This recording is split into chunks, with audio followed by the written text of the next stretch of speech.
আসসালামু আলাইকুম। বাংলা সংবাদে সবাইকে স্বাগত জানাচ্ছি ফিরোজ তোহা। শুরুতেই বিআরবি কেবলস সংবাদ শিরোনাম। ইন্নালিল্লাহ। পুরো মধ্যপ্রাচ্যে আবারও তৃতীয় বিশ্বযুদ্ধ ছড়িয়ে পড়েছে। জায়নবাদীদের কোনোভাবেই ছাড় দিচ্ছে না ইরানের ইসলামী বিপ্লবী গার্ড বাহিনীর সদস্যরা। তারা দখলদারদের যেখানেই পাচ্ছে সেখানেই তাদেরকে কতল করে দিচ্ছে। দখলদারদের কোনোভাবেই ছাড় দেবে না ইরানের ইসলামী বিপ্লবী গার্ড বাহিনী। পাশাপাশি ইরানের যেসব বাহিনী রয়েছে যারা বিভিন্ন রাষ্ট্রগুলোতে কাজ করছে তারাও দখলদারদের উদ্দেশ্যে বিভিন্নভাবে আক্রমণ অব্যাহত রেখেছে। আর দখলদার ইসরায়েলি বাহিনীর সবকিছুকে ধূলিসাৎ করা হচ্ছে।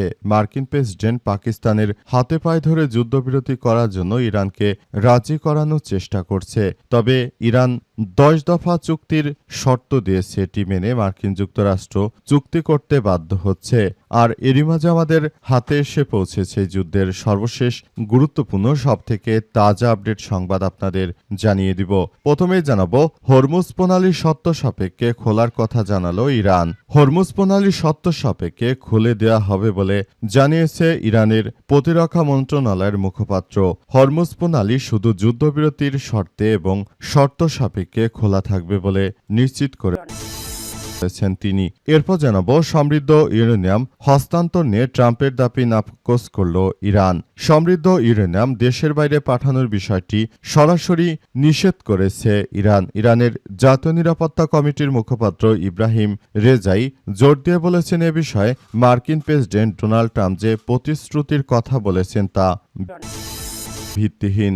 এদিকে চুক্তি না হলে ইরানে আবার হামলা শুরুর হুমকি ট্রাম্পের। যুদ্ধবন্ধে আগামী বুধবারের মধ্যে একটি দীর্ঘমেয়াদী চুক্তি না করলে ইরানে আবার বোমা হামলা শুরু করতে পারেন বলে হুঁশিয়ারি দিয়েছে মার্কিন প্রেসিডেন্ট ডোনাল্ড ট্রাম্প। তিনি বলেন, চুক্তি না হলে ইরানের সঙ্গে যুদ্ধবিরতি প্রত্যাহার করে নিতে পারেন তিনি। খবর দ্য গার্ডিয়ানে তিনি বলেছেন যে যদি এটি করতে হয় তাহলে আমাদের আবারও ইরানে বোমা হামলা করা ছাড়া কোনো বিকল্প থাকবে না। এবারে জানাবো অবরোধ অব্যাহত থাকলে হরমুজ বন্ধ করে দেওয়ার হুঁশিয়ারি ইরানের। ইরানের পার্লামেন্ট স্পিকার বাঘের গালিবাফ হুঁশিয়ারি দিয়ে জানিয়েছেন যে মার্কিন অবরোধ অব্যাহত থাকলে হরমুজ প্রণালী বন্ধ করে দেওয়া হবে। সামাজিক যোগাযোগ মাধ্যম এক্সে দেয়া পোস্টে তিনি বলেছেন, এই জলপথ দিয়ে চলাচল করতে হলে ইরানের অনুমতি প্রয়োজন হবে। এবং সর্বশেষ জানাবো সংকটাপন্ন রাষ্ট্রত্ব তেল শোধনাগার ইস্টার্ন রিফাইনারির ভবিষ্যৎ কি। ইরান যুদ্ধের কারণে তীব্র সংকটে পড়েছে বাংলাদেশের জ্বালানি খাত। বর্তমান যিনি সরকার প্রধান রয়েছেন তিনি তেল কিনতে না পারায় তেল শোধনাগার ইস্টার্ন রিফাইনারির উৎপাদন কার্যক্রম প্রতিষ্ঠার পর এই প্রথম রিফাইনারি কখনো এমন সংকটে পড়েনি।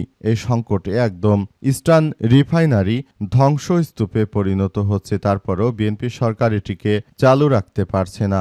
এমন সংকট বাংলাদেশে অতীতে কখনো হয়নি। এর থেকে বোঝা যায় বিএনপি হয়তো এই রাষ্ট্র পরিচালনা করতে পারবে না, কারণ এত বড় একটি বৃহত্তম তেল রিফাইনারি যেটি দিয়ে বাংলাদেশের মেরুদণ্ড হিসেব করতে চলে, এটি যদি এভাবে বন্ধ থাকে তাহলে ভবিষ্যতে বাংলাদেশের জন্য আরো বড় ধরনের সমস্যা অপেক্ষা করছে। প্রিয় দর্শক, এতক্ষণ শুনছিলেন সংবাদ শিরোনাম, এবারে বিস্তারিত। তবে তার আগে বন্ধুরা অনুরোধ থাকবে এই সংবাদটিতে একটি লাইক দিন। এই চ্যানেলে আপনি নতুন হয়ে থাকলে আমাদের সংবাদটি দেখতে দেখতে চ্যানেলটি সাবস্ক্রাইব করে রাখুন। কমেন্ট করে বন্ধুরা আপনার মূল্যবান মতামত জানিয়ে দিন আপনি বিশ্বের কোন দেশ থেকে বা বাংলাদেশের কোন স্থান থেকে আমাদের সংবাদটি দেখছেন এবং শুনছেন। আর বন্ধুরা সংবাদটি আপনার সোশ্যাল মিডিয়া ফেসবুকে শেয়ার করে বন্ধুদেরও দেখার সুযোগ করে দিন। গাজা যুদ্ধে আপনি যদি নিরীহ ফিলিস্তিনিদের ভালোবেসে থাকেন বন্ধুরা কমেন্টে ইয়েস লিখে আমাদের সংবাদটি পুরো বিশ্ববাসীকে জানিয়ে দিন। এবারে বিস্তারিত।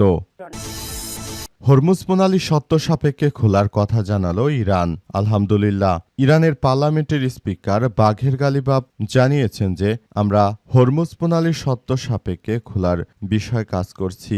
ইরানের ফাস্ট নিউজ এজেন্সির বরাত দিয়ে দেশটির প্রতিরক্ষা মন্ত্রণালয়ে আরেকজন মুখপাত্র বলেছেন, হরমুজ প্রণালী শুধু যুদ্ধবিরতির শর্তে এবং শর্ত সাপেক্ষে খোলা থাকবে। ফার্স্ট ব্রিগেডিয়ার জেনারেল রেজাত আলাই নিকের উদ্ধৃতি দিয়ে জানিয়েছে যে সামরিক জাহাজ জাহাজ এবং শত্রু শক্তির সঙ্গে যুদ্ধ জাহাজগুলোর হরমুজ প্রণালী দিয়ে যাওয়ার অধিকার নেই। ফার্সের বরাত দিয়ে মুখপাত্র আরও জানিয়েছেন যে প্রণালীর বর্তমান পরিস্থিতি অস্থায়ী এবং লেবাননের পরিস্থিতি পরিবর্তন হলে জলপথটি আবার বন্ধ করে দেয়া হবে। বর্তমান যে কার্যক্রম চালাচ্ছিল দখলদার বাহিনী, সেই দখলদার বাহিনীদের এই ধরনের কার্যক্রমের উপর একদম চপেটাঘাত করেছে ইরানের ইসলামী বিপ্লবী গার্ড বাহিনীর সদস্যরা। তারা দখলদারদের বিরুদ্ধে সর্বাত্মকভাবে কার্যক্রম চালিয়ে যাচ্ছে। পরিস্থিতি যতই খারাপ আকার ধারণ করুক না কেন, দখলদারদের কোনোভাবে ছাড় দেবে না ইরানের ইসলামী বিপ্লবী গার্ড বাহিনীর সদস্যরা। তারা সেভাবেই প্রস্তুতি গ্রহণ করেছে এবং ভবিষ্যতের দিকে তারা এগিয়ে চলেছে। আগামীতে তারা হয়তো হরমুজ প্রণালীকেই তাদের প্রধান আয়ের উৎস করতে চলেছে। মার্কিন যুক্তরাষ্ট্র এবং ইহুদিবাদী ইসরায়েল তারা অনেক চেষ্টা করেও হরমুজ প্রণালী ইরানের কন্ট্রোল থেকে বের করতে না পেরে মূলত এখন তারা চুক্তির পথে হাঁটছে। এই চুক্তি মূলত তারা করার চেষ্টা করছে এমন একটি সময়ে যখন যুদ্ধে তারা একরকম হেরে গেছে। এই যুদ্ধে হেরে গিয়ে তারা এসব বিষয় নিয়ে মূলত সবার সঙ্গে কথা বলার চেষ্টা করছে। সমৃদ্ধ ইউরেনিয়াম হস্তান্তর নিয়ে ট্রাম্পের দাবি নাকচ করল ইরান। সমৃদ্ধ ইউরেনিয়াম দেশের বাইরে পাঠানোর বিষয়টি নাকচ করেছে ইরান। ইরানের জাতীয় নিরাপত্তা কমিটির মুখপাত্র ইব্রাহিম রেজাই জোর দিয়ে বলেছেন, এ বিষয়ে মার্কিন প্রেসিডেন্ট ডোনাল্ড ট্রাম্প যে প্রতিশ্রুতির কথা বলছেন তা ভিত্তিহীন। আল জাজিরা মুবাশারের সঙ্গে আলাপে রেজাই জানিয়েছেন যে ইউরেনিয়াম সমৃদ্ধকরণ শূন্য নামিয়ে আনা বা শান্তিপূর্ণ পারমাণবিক কর্মসূচি বন্ধ করার সঙ্গে সংশ্লিষ্ট যে কোনো প্রস্তাব স্পষ্টভাবে প্রত্যাখ্যান করেছে ইরান, কারণ দেশটি এসব বিষয়কে কৌশলগত রেড লাইন হিসেবে বিবেচনা করে থাকে। মার্কিন প্রেসিডেন্ট ডোনাল্ড ট্রাম্প একাধিকবার দাবি করেছেন যে ইরান তাদের সমৃদ্ধ ইউরেনিয়ামের মজুদ হস্তান্তর করবে। আজ সামাজিক যোগাযোগ মাধ্যমে দেয়া পোস্টে তিনি লিখেছেন, যুক্তরাষ্ট্র এসব পারমাণবিক ডাস্ট ধূলিকণা পাবে। ইরানের পররাষ্ট্র মন্ত্রণালয়ের মুখপাত্র ইসমাইল বাঘাই ট্রাম্পের এসব দাবি উড়িয়ে দিয়ে জানিয়েছেন যে এটি কখনোই সম্ভব নয়। তাসনিম সংবাদ সংস্থাকে বাঘাই জানিয়েছেন যে সমৃদ্ধ ইউরেনিয়াম আমাদের কাছে ইরানের মাটির মতোই পবিত্র। কোনো পরিস্থিতিতেই এটি কোথাও হস্তান্তর করা হবে না। ট্রাম্প অবশ্য দাবি করেছেন যে ইরানের সঙ্গে এখন আর কোনো ইস্যুতে দূরত্ব নেই। প্রায় সব ইস্যুতে দুই পক্ষ সমঝোতায় পৌঁছতে পেরেছে বলে ইঙ্গিত দিয়েছেন তিনি। তবে ইরান এখনও যুক্তরাষ্ট্রের সঙ্গে আলোচনার বিষয়ে বিস্তারিত কিছু জানায়নি বলে তারা নিশ্চিত করেছে এবং বর্তমান পরিস্থিতিতে মার্কিন যুক্তরাষ্ট্রকে যদি সমৃদ্ধ ইউরেনিয়াম তারা দিয়ে দেয়, এক্ষেত্রে আসলে পুরো বিষয়টি আবারও ভয়াবহ খারাপের দিকে চলে যেতে পারে। সুতরাং এখনই এসব বিষয়গুলোকে নিয়ে খুবই গুরুত্ব সহকারে কাজ করতে হবে বলে নিশ্চিত করা হয়েছে এবং পরিস্থিতি যতই জটিল আকার ধারণ করুক না কেন, সবকিছুর জন্য জায়নবাদীদের একদম ধ্বংস করে দিচ্ছে ইরানের ইসলামী বিপ্লবী গার্ড বাহিনীর সদস্যরা। চুক্তি না হলে ইরানে আবারও হামলা শুরুর হুমকি ট্রাম্পের।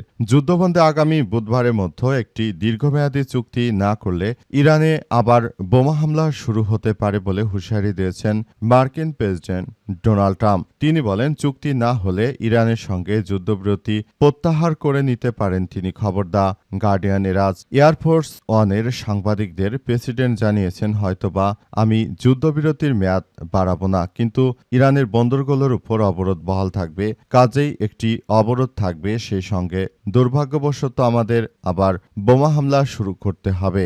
2 সপ্তাহে যুক্তরাষ্ট্র ইরান যুদ্ধবিরতির মেয়াদ শেষ হচ্ছে বুধবার। এই যুদ্ধবিরতির মেয়াদ বাড়ানোর লক্ষ্যে দুই দেশ পরোক্ষ আলোচনায় রয়েছে। ইসলামাবাদে অনুষ্ঠিত প্রথম দফা আলোচনায় কোনো সমঝোতা হয়নি। হোয়াইট হাউস জানিয়েছে যে ট্রাম্প প্রশাসন একটি চুক্তির সম্ভাব্যতা নিয়ে অনেক বেশি আশাবাদী এবং তারা মূলত এটি করতে থাকবে এবং ভবিষ্যতে তারা এগিয়ে যাওয়ার লক্ষ্যে এই কার্যক্রমগুলো চালিয়ে যেতে চাইবে বলে সেখানে নিশ্চিত করা হয়েছে এবং পুরোপুরি প্রক্রিয়াটি মার্কিন প্রেসিডেন্ট ডোনাল্ড ট্রাম্প তিনি সরাসরি আসলে এই কার্যক্রমগুলো চালিয়ে যেতে চান এবং ভবিষ্যতের দিকে এগিয়ে যাওয়ার লক্ষ্যে তিনি কাজ করতে চান বলে নিশ্চিত করা হয়েছে এবং পুরোপুরি সবকিছু তছনছ করে দেয়া হচ্ছে। মধ্যপ্রাচ্য জুড়ে যে দখলদারি জায়নবাদীরা যে শাসন ব্যবস্থা কায়েম করেছে, এটি কখনোই গ্রহণযোগ্য হতে পারে না।